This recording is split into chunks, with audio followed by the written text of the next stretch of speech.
Nope, it didn't play. Ha! Okay. That's what we get for Nick not being here. Hi, welcome to an episode of the Comic Watchers Show. I'm your host, Matt Meyer. With me, as always, is Mighty Mike Eakins, a.k.a. Scoop Johnson.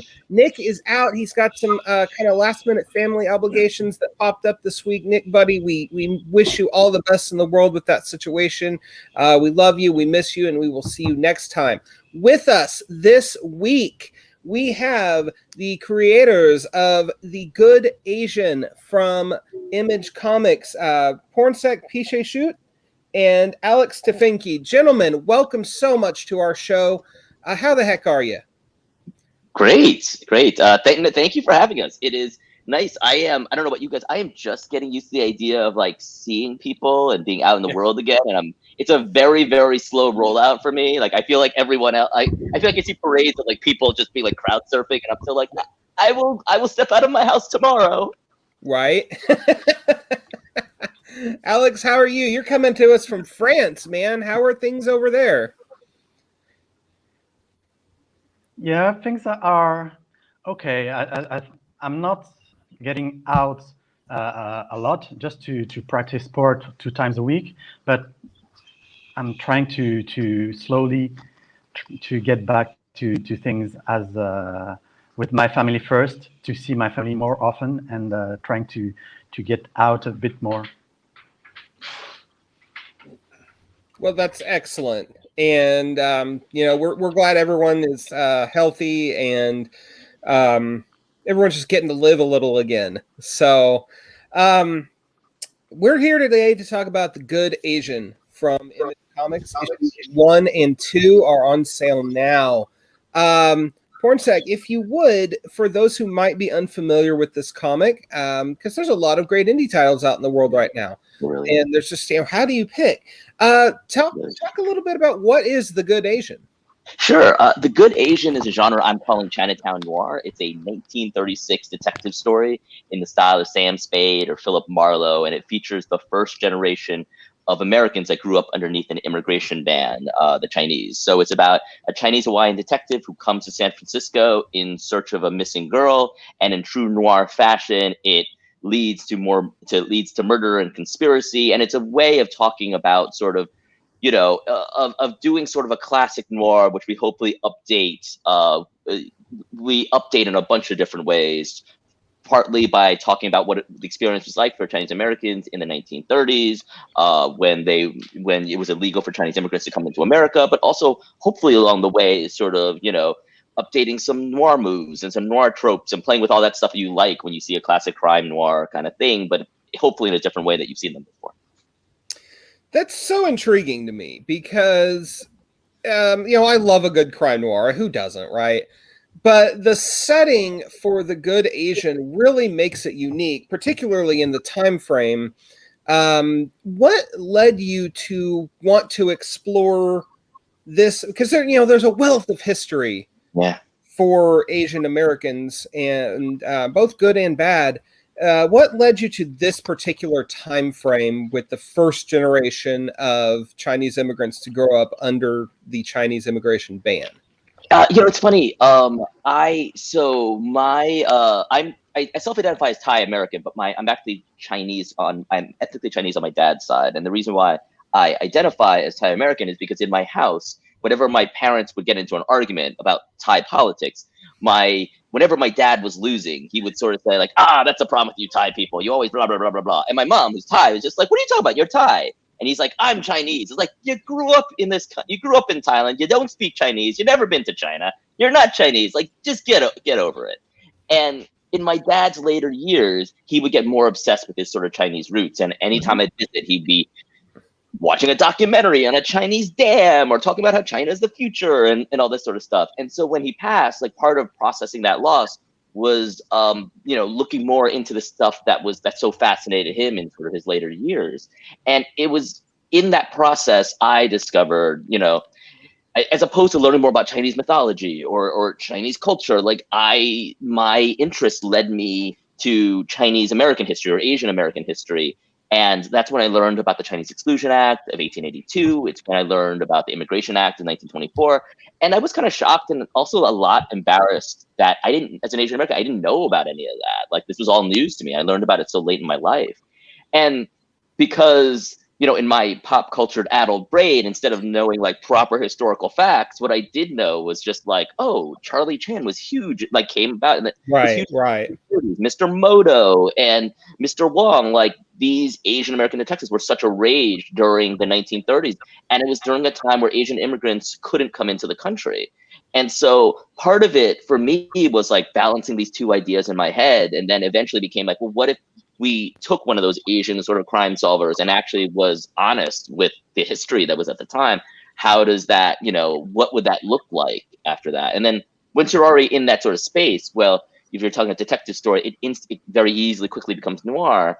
And then it was this way of looking like, oh, look, we can use all these noir tropes and examine it from this angle. And it kind of, hopefully anyway, it looks a little fresh and it looks a little new and it makes you look at things a little differently. That's awesome. Alex, let's bring you into the conversation a little bit. So how did you and Pornsak become collaborators in this story? Yeah, before the pandemic, every year I used to do a pilgrimage to the New York Comic Con, and because I like the city and I like the Comic Con, and I also met my friend Cliff Cheng there, and we discussed about life and about my travel in Vietnam, because I settled in Vietnam for a while, and then I was talking about my stay there and about my process, about getting closer to my roots, to my Vietnamese root that I didn't know at that time, before that time. And he said, I might have someone to introduce to you. And then a few weeks or days later, he introduced me to Pornsak and Will. That's so great, because one of the wonderful things about the comics community is, despite the fact that, you know, it's global, it's also very communal. And so here you are from the, you know, whole other side of the world. You're able to link up with these fellow creators and just, you know, add to the community and really grow the field. And I'm just kind of a soppy sentimentalist about that sort of thing. But I think that's really great. Mike, did you want to jump in? Yeah. Thanks. And thanks again, guys, for joining us here. Pornsak, was when you were doing your research for the book, what was it? Was it learning more about stuff like the Chinese Exclusion Act that led you to set the story in this timeline? Or was there something about the period itself that you found fascinating prior to learning about all the different acts and stuff that was going on during the time with the government? I think for me, and to go back sort of one thing too, like I totally agree about the community of comics. Like it's one of the things I love. It's funny. I think it's funny to hear Alex mention the New York Comic Con, because I think this will be like the first year, because I think it's happening this year, and it'll be the first year that we sort of won't be there, or I won't be there at the very least. And so the community of comics is sort of so wonderful. And as I think about it, like, you know, when you start this sort of process, you get readers being like, how can I break into comics? How can I publish this thing? And the thing you quickly sort of realize, or at least I sort of realize as I go through the laundry list, is that like, it's actually easier to be a comic book writer than it is to write a comic. And they're both very hard, and being a comic book writer is very hard. But like being a comic book writer, like part of that process, just immersing yourself in the community is all that, and then that eventually sort of comes. Right. I know how to recommend someone do that. I have no idea how to tell someone to write a comic. Like I don't know how you do that, you know. But like be part of that community. It takes a long process. It's tough, and it's one of the things I love about the comic community. And then going back to your question, Mike, I think it was a lot of the ways things work for me is it's when a couple things sort of fall into place, that's when I kind of know that like, oh, that's what the answer is. And so it was like, for me, it was, the 1930s was the time when, Asian crime solvers were sort of a big thing. So that's like a check. It's an easy, like, that's an easy sort of graft. And then on the other hand, it's like, this generation is very untalked about, in the decade right before the act was rescinded. So that feels like it's area I that has been unexplored. And I think also too, there was the desire to, I could have, if I wanted to talk about the act, there was, for a while, there was this impulse like, do I want to talk about when it first landed in 1882? But to me, this story becomes a Western, if that's because that's what America looked like. That's what the West looked like at the time. And I wanted to show, it was more interesting to show that portion of America that looks very similar. Because I think when you look at a Western, you're just like, well, that was ages ago. It was back when they didn't even have cars. And so the idea that was attractive to me was just like, this America looks a lot like the America that we know. When you look at noirs, it's not 1,000 times different. It's more different that it's in black and white than any of like anything else in there than what we're used to. So it was a couple of those three things like sort of landing together, which is like, okay, this feels like the winning combination. It's an interesting period because while there's, like you're saying, on the surface level, you've got Charlie Chan, Mr. Moto, so on and so forth, that are sort of infiltrating public psyche. In reality, on the streets, you have these, just brutal racism and horrible living standards that Chinese and Asian Americans in general are being forced to live with. And I mean, this is not even as bad as it would get. We're right on the cusp of Pearl Harbor and all of the Yellow Peril propaganda of the 1940s. Looking at it from an historical perspective, why do you think, because you've done all the research, I haven't, why do you think people were so quick to pick up on these positive stereotypes and positive reinforcement while at the same time turning their back on the reality and just allowing these racist conditions to thrive? I mean, I think a lot of it is, so much there's such a thing, I think, is sort of cultural inertia.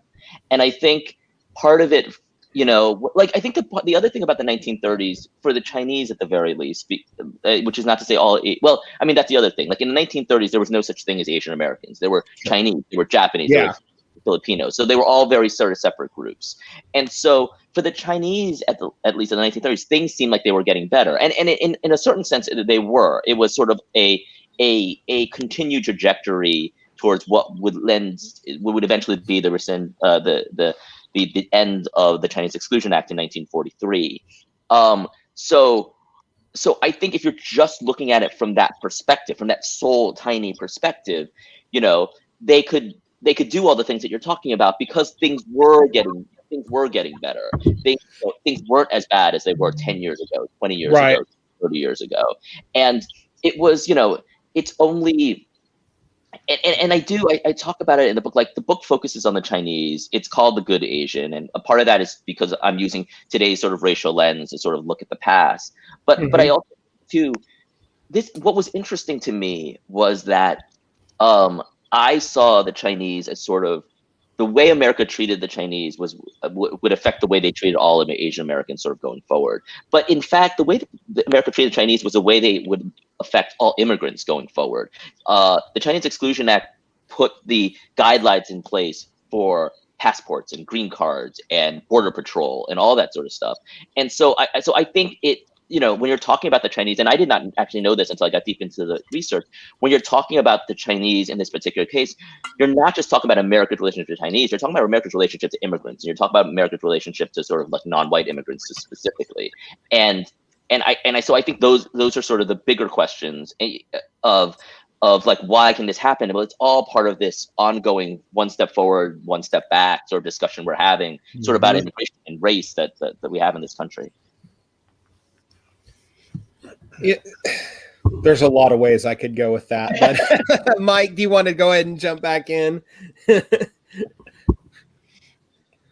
Excuse me. Yeah, sorry, Alex. I gotta know your process. How did you approach the art with the script? This is one things I really love about the book is the fact that if you were to take, Pornsak's writing out of it, like it still tells a really great story just with art alone. Because there's not a bad panel in either of these books. There's really not. So, I mean, did you find yourself kind of going back and researching, 1930s California and kind of just what was your inspiration and process for the art for the book?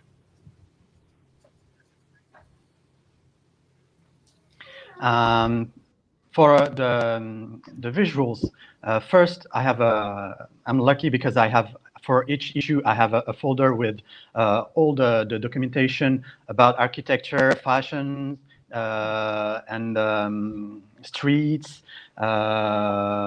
people, and that's really helpful for my pages. And then I go on YouTube and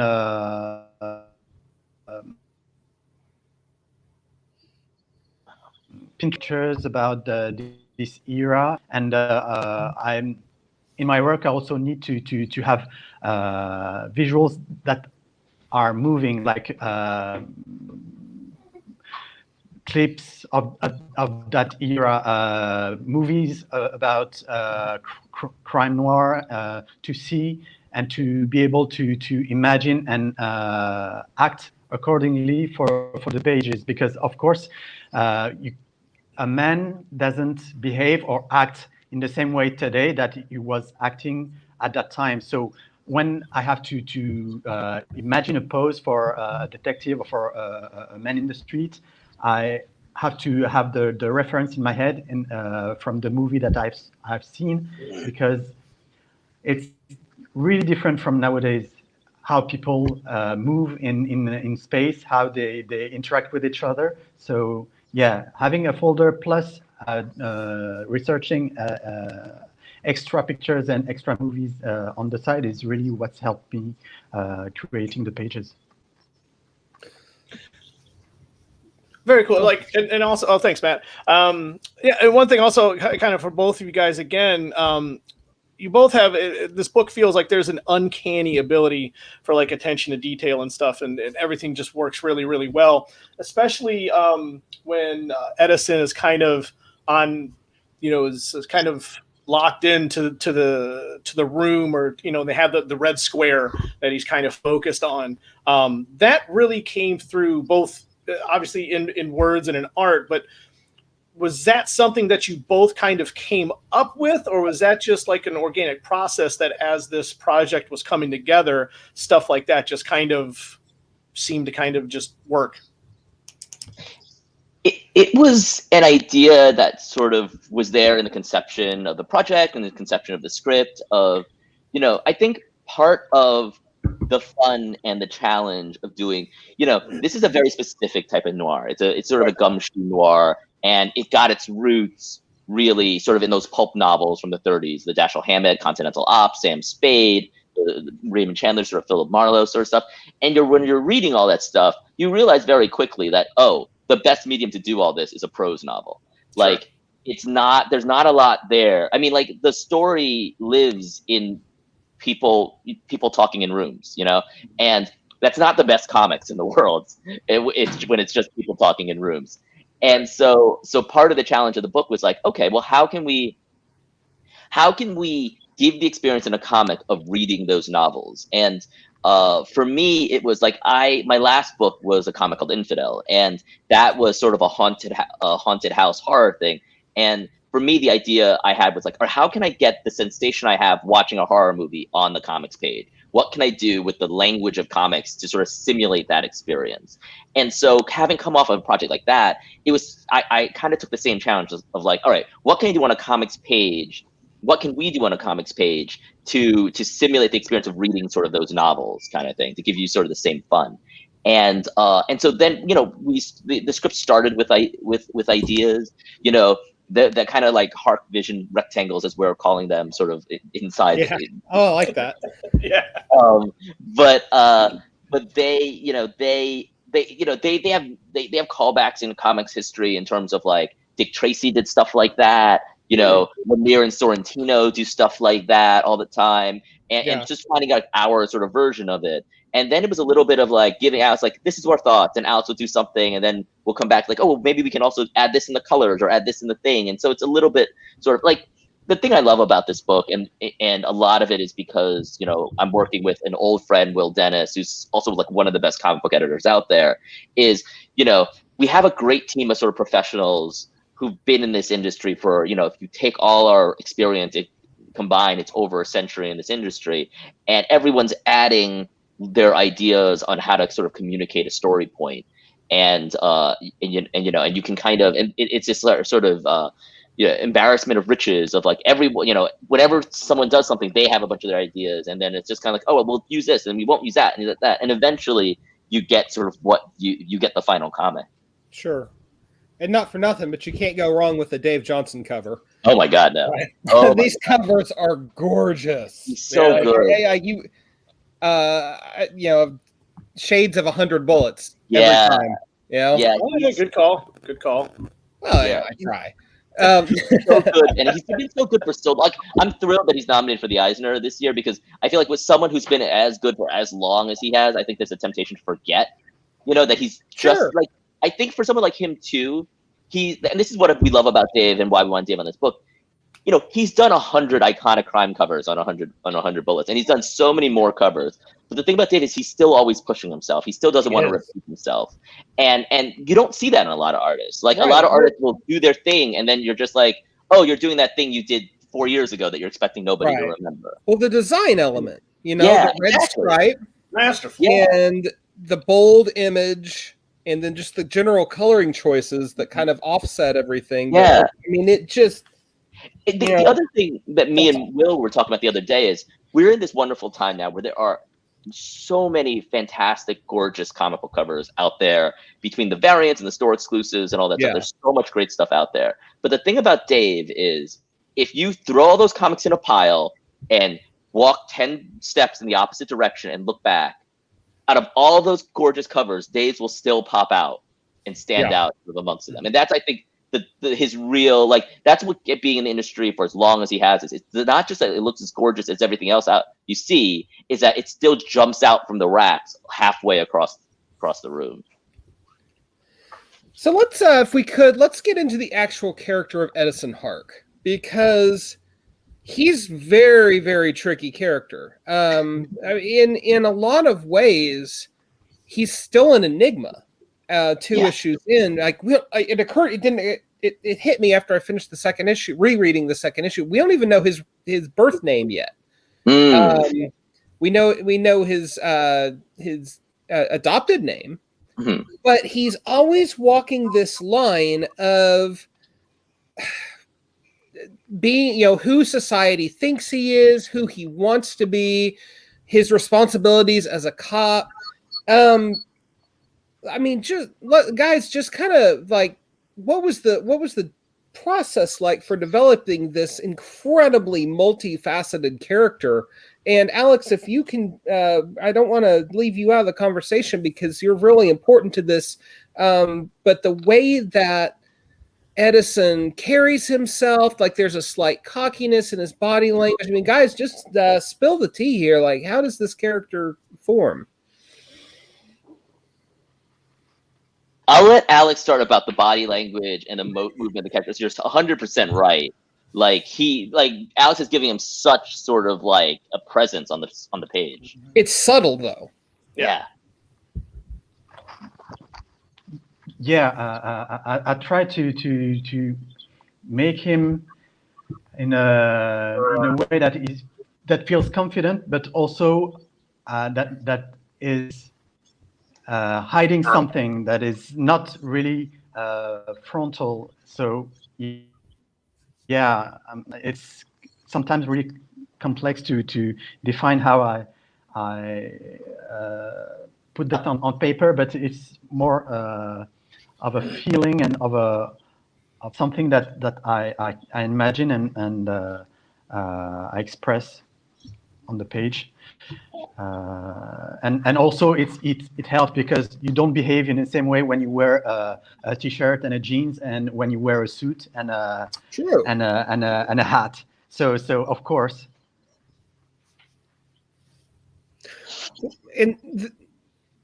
again, like Edison comes into a room, and he's got to immediately face suspicion, from the Guelos who look down on him because he's Chinese, and from his own people who don't believe that he's an actual cop, which is, I assume, would be a real concern.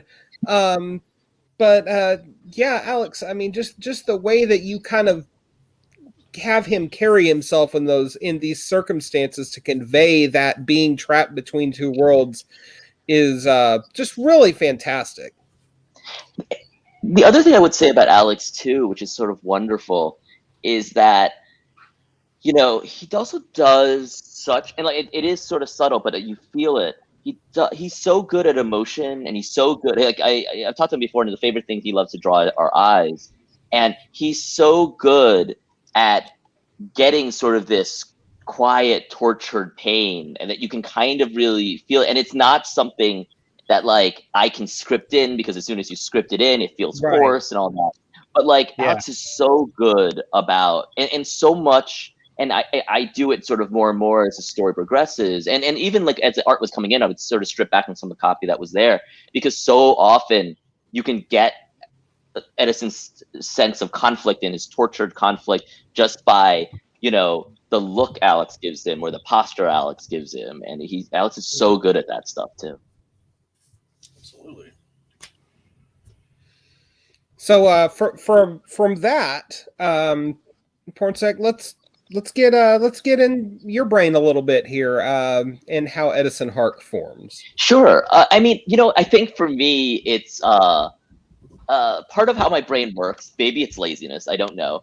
Is that I like to sort of take sort of what's already there and sort of say, all right, what kind of significance does this hold? Whether it's noir tropes or history and all that, it's just like, how can I take these things, and is there something that can sort of be said about today, or something that feeds into our story, or something that plays off this other thing? And I think Edison Hark started from, Charlie Chan was based on a real Chinese Hawaiian detective named Changapana, who was a cop in the late 19th centuries going into the early 20th centuries. And he was someone who, he, much like Edison, he had to police his own people. At the time, the cops had to round up leprosy in Hawaii was seen as a Chinese disease.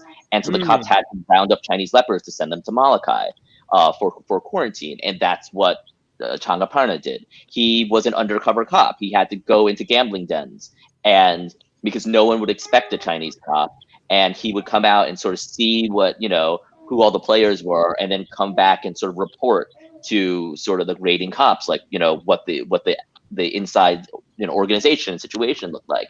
And so that was interesting to me about having sort of a detective who, and again, it made sense. He was a first Chinese American detective, but his role was sort of against his own people. And so I wanted to sort of use that as sort of an embryo that I would sort of use to kind of grow Edison Hark out of, and sort of to talk about sort of that sense of conflict. And one of the things that sort of resonated with me was this fact that, like, oh, I could use that, use that shape to talk about being caught between two worlds, being caught between two cultures, about wondering, in terms of identity, what do you relate with more? And are those two things in conflict with one another or not? And by choosing American over Asian, am I betraying my Asian side? If by choosing Asian over American, am I betraying my American side? So using all that became a way to dramatize and epitomize all this sort of internal identity sort of conflict. And so that's really where sort of Edison Hark, the germ of Edison Hark, the nucleus of it sort of came from. And there it was just so much of that lent itself so easily to sort of that noir hero. Like it fits sort of like, oh, of course he would be burnt out. Of course he would be jaded. Of course he would have, he'd have this cynical view of the world. And so when you connected those two things together, then it was like, oh, there's actually not that much I actually have to do. There's not much invention I sort of need.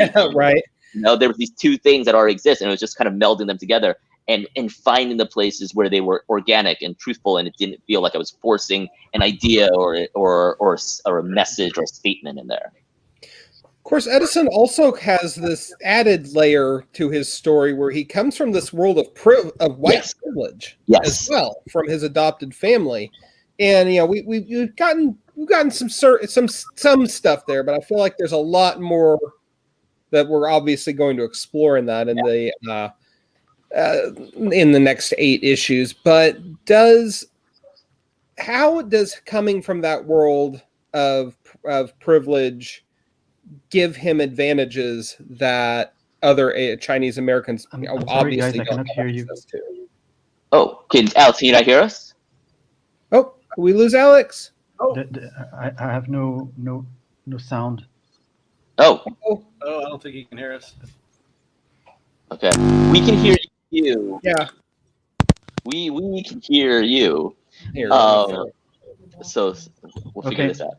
Okay. Yeah, we'll get it. It came back. Okay, back. All right. Oh, good. Good. Very good. In terms of Hart's white privilege, well, he couldn't have gotten that job if he wouldn't have been a cop if he didn't have sort of that privilege. Mm-hmm. He, again, riffing off of a precedent, Chang Aparna, he got a job as the first Chinese cop because he started off as a cowboy, wrangling sort of animals, horses, and the owner of the horses was a rich white woman who believed in social reform and brought him into the Humane Society. And so then he started investigating animal cruelty. But the thing about that was, even though he was only investigating animal cruelty, that the Humane Society was sort of like technically underneath the Honolulu PD. So without white privilege, without the privilege of a white socialite saying, hey, I want you here, you could never have gotten that job, even investigating animal cruelty. And it was in that job that one of the sort of the Hawaii marshals who oversaw the police department looked at him and said, like, wow, he's really good at his job. I want to bring him onto the police force. And so using that as sort of a precedent, there was no way Edison could have become a police officer if he didn't have white privilege of some sort. And so for me, it was more interesting bringing him into this family, this sort of family of sort of millionaires. So, part of it is, it's a lot of times it starts as plot reasons. It's like, oh, well, that gives him a reason to sort of come to America and all that kind of stuff. And then from there, it becomes, all right, well, now that these are the pieces I need to get to where I go, like, what can I use that to explore? And what can I use that to say? And that is sort of the interesting stuff of like, what is his relationship? And we'll see it as we go, his very complicated relationship to his family. I don't want to spoil too much since so much of the next few issues are about sort of his relationship to his family. And part of his relationship to his family is his relationship to privilege and white privilege and how he feels about that. But yeah, I think he could only exist because of this. He could only exist as a Chinese American detective at the time because of this rich white family that he became a part of. And so much of the story and so much of his life is trying to figure out sort of who he is in relation to them, in relationship to the rest of his community, and figure out the person he is as he straddles those two worlds. That's tough. And it's tough on anybody. Yeah. It's, feeling like you're part of two worlds, but not truly belonging to either is, one of the great storytelling tropes. Yeah. And I'm really excited to see where Edison Hark's journey takes him with regards to that, just because there's such a wealth of storytelling possibilities that could spring from it. Mike, did you want to go ahead and jump in? Yeah, absolutely. I'd like to know when you guys looked at the finished product and found that you guys not only did a great noir story, it was entertaining, but there was this non-fiction aspect to it that was in your face, but it wasn't overloaded, it wasn't overdone, and kind of almost creates the dialogue about the atrocity that gets into today's happenings. With the Good Asian, do you like sit back and do you kind of revel in the fact that we made this great story, but at the same time this book is opening that dialogue, it's addressing history that should never go kind of in that forgotten pile? I think there is. You make a bunch of very flattering assumptions on our part. You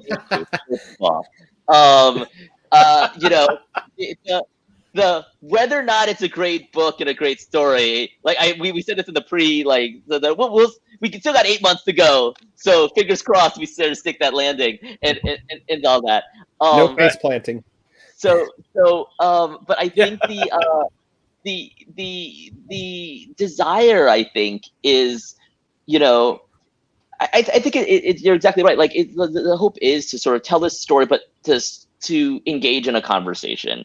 And part of that conversation is having people sort of informed and just sort of say, hey, here's a bunch of information that maybe you didn't know, maybe you did, maybe you didn't know, maybe you didn't know these particular pieces of it. And so let's, go, and we'll sort of go from there. And I think the thing we're trying to do more than anything else is sort of to entertain. And then the second thing we're trying to do is, in the course of entertaining, if there are pieces and nuggets here and there that starts conversations that weren't happening before, that's sort of that's wonderful. Mm-hmm. And so I, at least as I go through it, that's sort of my list of sort of priorities. Like, I really, the danger of telling a story like this is to get preachy and to be on a soapbox and all that sort of stuff. Right. And the thing that damages the most is the story itself. Right. You can't tell a good story if those are your priorities. And so but the goal is that, if you set your tent in the right soil, that just by being honest to the circumstances and honest to the characters, you're hopefully saying something that speaks beyond the specificity of those characters and of those circumstances. So that's the goal that we sort of have with the story itself. And then, with other stuff, the back matter and all that kind of stuff, that's our chance of sort of saying, hey, here's some other stuff. Like, if you're interested in this, the story can only hold so much of these things that we find interesting. So if you find this stuff as interesting as we did, here's what we learned in the course of making the story. Alex, what is it like for you from the outside looking in at all of these reflections of some of the more negative aspects of the United States? I think that it's not only about the United States, but it's about the community everywhere. Sure. The story could be also be set in France. This story could be also set in another country. This topic about immigration and racism, it's a topic that we took on in this book, but it's something that is here every day. And our book came out at the same time about the hate crime in the Asian community. But the media talked about that at that moment, but it's not like it wasn't there before. And sure. It's not like this book is bringing something new about this theme, because it has always been there. We're trying to give our take on that with our interpretation and what we lived and how we think about this kind of topic.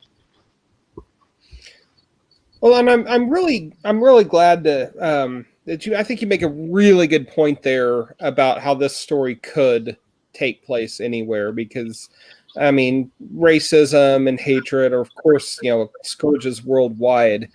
What is it like, guys, for you to be creating this very, very specifically themed comic during this time of absolutely horrifying rise of anti-AAPI hate crimes in the United States?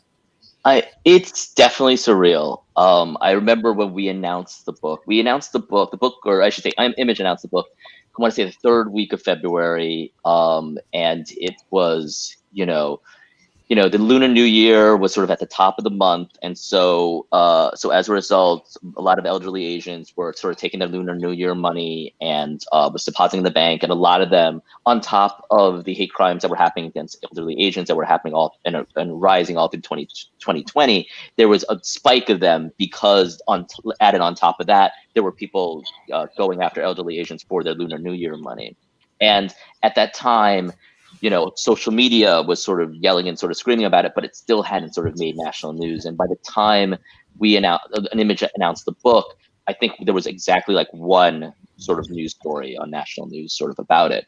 And I remember it was a very sort of surreal time for me because I didn't know, our book is definitely, our book isn't exactly about that, but it is kind of about that because it's about the context. It's all related. But at the same time, you don't want to take the attention away for something important by talking about it. On the other hand, you don't want to not talk about it because it is related, and part of the problem is the fact that it isn't being talked about. Right. So I remember it was a really confusing time for me when we announced the book, just like how to talk about the book, and it's gotten a little bit easier as sort of the time has gone by, and it was kind of me, coming to realize and have sort of like taking the 3,000-foot view of sort of realizing like, oh, this is part of this is the context that leads sort of to that moment, and sort of it's part of a bigger story. It's all part of sort of one story. But it's been weird and it's been very surreal to sort of have that, and in a certain sense, and I try to be honest about it sort of as I'm writing the back matter of the comic at the very least, I'm processing it in real time. I mean, there's a lag because, it takes a certain amount of time for things to get published and all that. But it is something that I'm sort of processing in real time as sort of the book is going.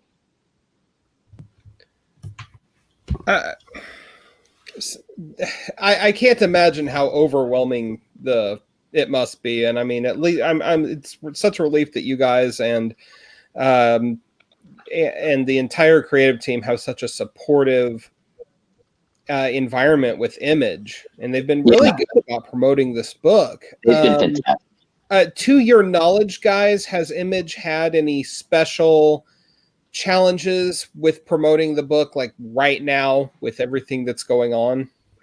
That's a good question. I don't know if they haven't trickled it back to us, to which I'm grateful. To which I'm very grateful. Right. I don't know is the only thing I can say for certain is that, the thing I've always believed since I started this book is that, like, no one says, hey, I'm gonna make my millions off talking about Asian American history. Like, that's not a statement anyone has ever said or thought, So I always knew this book was gonna be a little bit sort of, it's not gonna sell itself the way Superman will or Batman will or anything like that. And so it's gonna take a lot more, work from the creative team on every aspect, on marketing, on the craft sort of behind the book. There's a smaller margin for error, but also it's also the reason why, again, going back to something I said earlier, it's one of the reasons why I love comics is that the community of readers that I know are in comics, they I don't know how big it is, and part of the experiment of the book is to sort of see how big that audience is. But I knew that there is the hope that there is at least an audience that will stick around and be open-minded to read something like this, and hopefully we can sort of grow from there. And it's been wonderful. Like, the response of the book has sort of been fantastic, and now I feel like our job is, to keep the level, the quality up, and that of which I'm actually very happy. I actually do think we get better every issue, and also to just remind people that we're still out there, and that not to sleep on the book. And I do think the book gets better every issue. There is the goal to give you stuff that you won't find in the trades, in the comic itself. Oh yeah, the back matter is illuminating. Yeah. So like, and again, comics is a great sort of community, and it is sort of to interact with that community and have them sort of be part of what we're doing. Looking at comics as a community, Alex, I one thing I haven't touched on yet is you getting to collaborate with industry legend Lee Luffridge for the coloring, and I'm just specifically looking at at something like this, which isn't just eye-popping in terms of the color, but it really just incredibly well laid out and communicative of just the vast amount of information that is coming at, not just Edison Hark, but also the reader when he walks into that club and sees everything and says, whoa, what the heck is this? What is you guys' collaboration like between you and Lee? First, when Pornsak and Will showed me several colorists at the beginning, I saw the work of Lee, and I just fell in love with what I didn't know his work before. So I just fell in love with his work, and I thought, yeah, I really want to work with that guy, because I think we could be a great visual team together. And I thought his color were really smart and bold, and not simplistic, but efficient narrative. Yeah, that's a good way to put it. Yeah. And that's really what's important to me. And even in my drawing, that's the thing I'm targeting, not being too detailed, but likely being efficient and narrative. And that's why I think we make a great team. And when I see that his color choices, his color nuances on the pages, I'm always positively surprised that he can choose a pink going with a green, going with another color, and it works. And for me, it screams that behind that there was a intellectual process that is really top notch. Yeah. I mean, Lee's so good at what he does, and going to like what Alex says is that like every page of the book, from Alex's art to the atmosphere that Lee gives, it feels noir. At the same time, though, there are colors you would never expect to see in a noir book, and yet he makes them work. And he's just so smart at like sort of what he does. And I think it's partly like Alex. He's a storyteller and a team player sort of through and through. Like with a book like this, Lee and Jeff Powell, who's a wonderful letter and designer, they're a pain in the asses because we're always just like, this, because like everything's got to like lock together, because it's a mystery and all that sort of stuff. And they're always on board.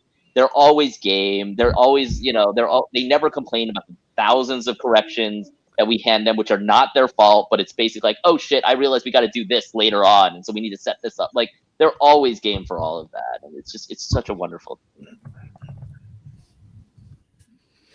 So pulling the whole thing together, like, yeah, you mentioned Jeff Powell on letters and everything. I mean, the book itself, especially with the coloring choices, like it just kind of has this cool old school vibe to it, like it doesn't look like anything here was done digitally.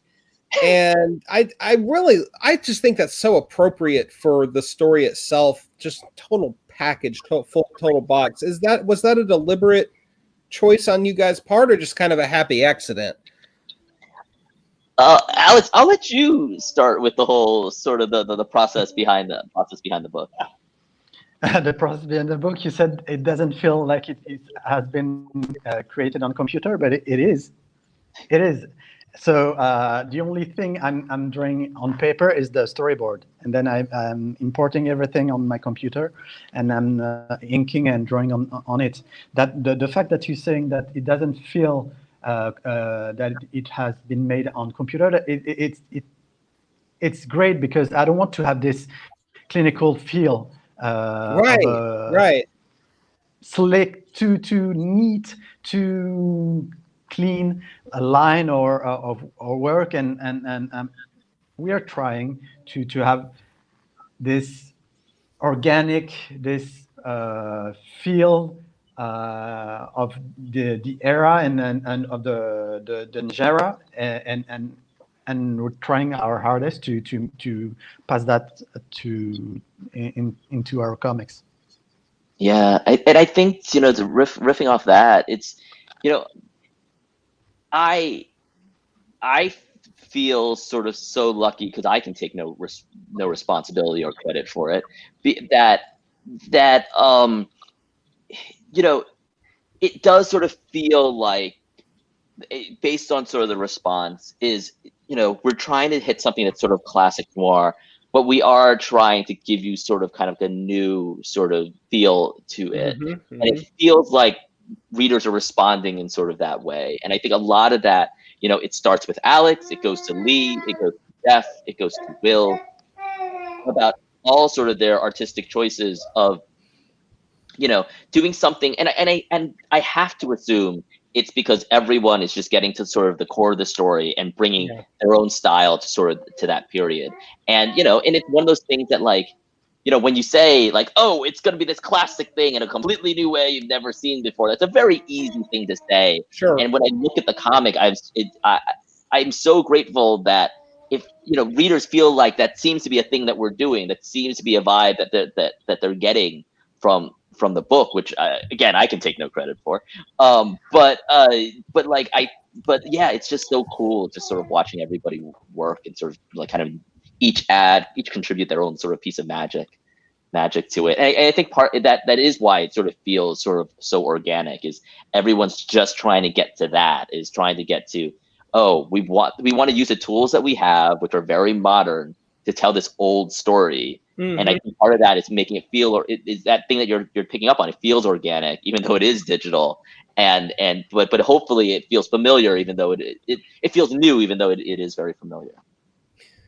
Well, I mean, it certainly feels new. There's just nothing else on the shelves like it right now. I would feel very comfortable, promoting this for this book with, to anyone that likes a good mystery alongside Brubaker and Phillips. Cool. So, I mean, you're in good company. Yeah, you did at least. No.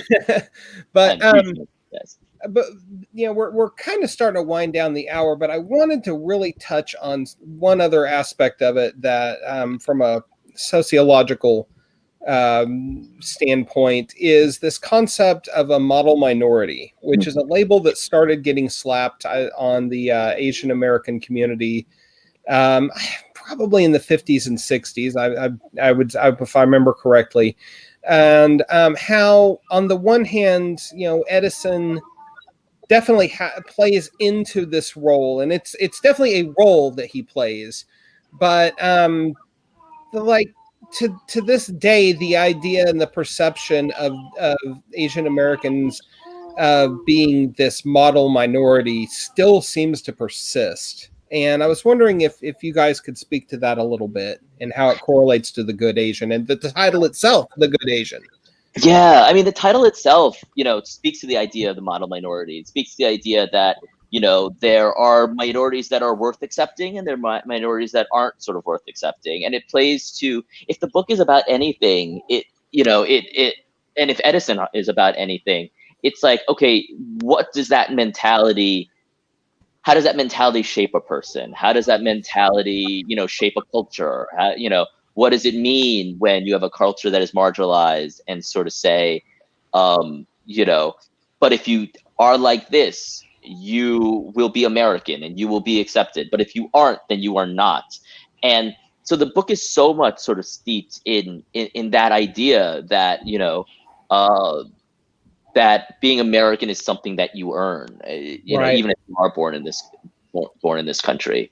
And so it tries anyway to look at that sort of at a very sort of human interpersonal level between the characters.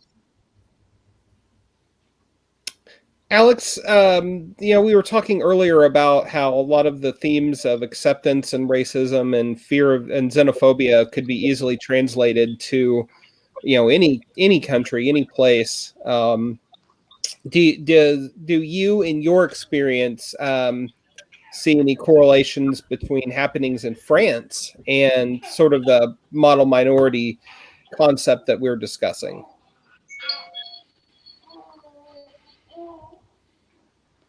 I think for me it would be difficult to talk about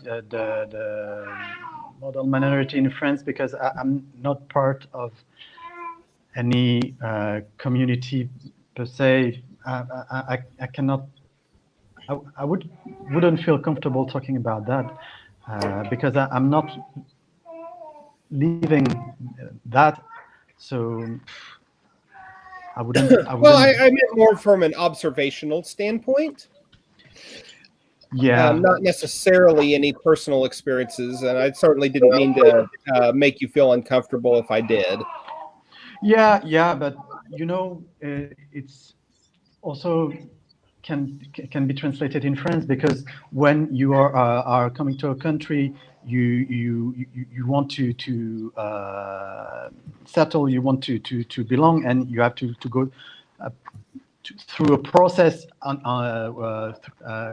to the eyes to the French people. When my mother came in France, it was the 80s, and there was not a lot of black people in the town where I was living, and it was kind of difficult to be accepted, to be part of the community. So we had to be maybe extra friendly because we were strangers. So we wanted people not to fear us, not to be scared of us. So of course we had to go towards them and not the other way around. Well, I mean, that's such a deeply personal story. Thank you so much for sharing it with us. And it just goes to say that, no matter where you are, there's always going to be somebody that doesn't fit in, quote unquote, doesn't fit in, and is made to feel like the other. And I mean, just really kudos to both you guys, Pornsak and Alex, for having the courage to tackle these themes head on. And I mean, especially right now, with the AAPI community just under attack, for lack of a better term, right now. And casual, even just from casual racism, terms like kung flu, just getting bandied about. And it's really touching to me, just as a reader, when I see creators who have the courage to stand up and tell stories in the face of times like this. So my hat's off to both you guys. Thank you. Thank you. That means a lot. Thank you. That's very nice. You guys are really doing a service by putting out comics like The Good Asian. Oh, thank you. That's very nice. You're adding positive wealth to the conversation. So keep it up, guys. We're coming up on our hour, and I really want to thank you guys for your time and for just all of the thought and that has gone into this comic. Is there any last thoughts that you guys would like to share about The Good Asian and why people should be checking it out? Or just on a personal level, what the book means to you.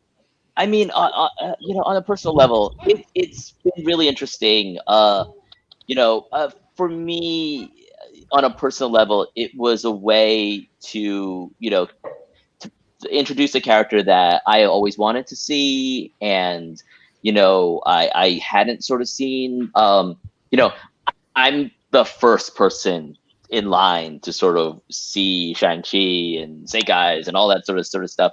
But like the idea of seeing to have sort of a protagonist that didn't have any links to the supernatural or any martial arts or anything like that, and still sort of be Asian and acknowledge both his Asian side and his Asian American side and how that might make him different. That was something I really wanted to see, and it's been so wonderful to sort of see people receive that and respond to that, and to have people say like, I never thought I'd see something like this, and that's been super cool. Just to have that be the case. It is a case where you make something for yourself and you realize that like it strikes a chord with other people. So that's fantastic. And I would just sort of say, I actually think issue 3, if you like the book, issue 3 kind of takes it up a notch. It hopefully gives you the things you want to see in a completely different way than you think you're going to see them. So I'm actually really looking forward to see what people's response to issue 3 is going to be. It's got a fantastic Jen Bartel cover. It's got Dave Johnson doing a fantastic Lady of Shanghai sort of homage. I'm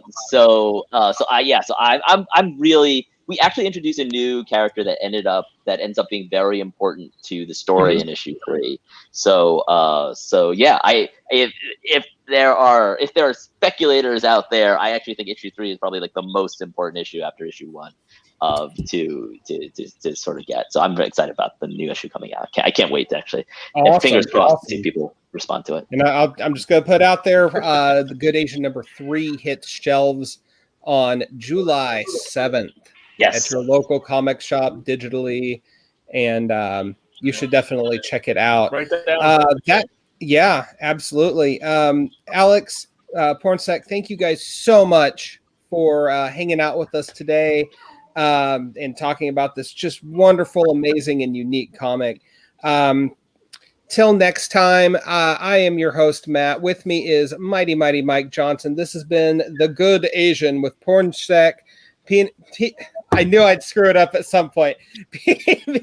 Pichetshote and Alex Tefenkgi.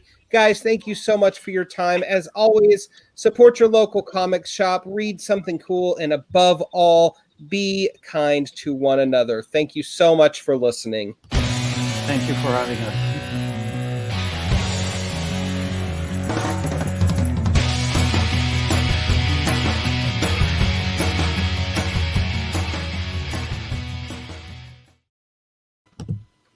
Thanks, guys.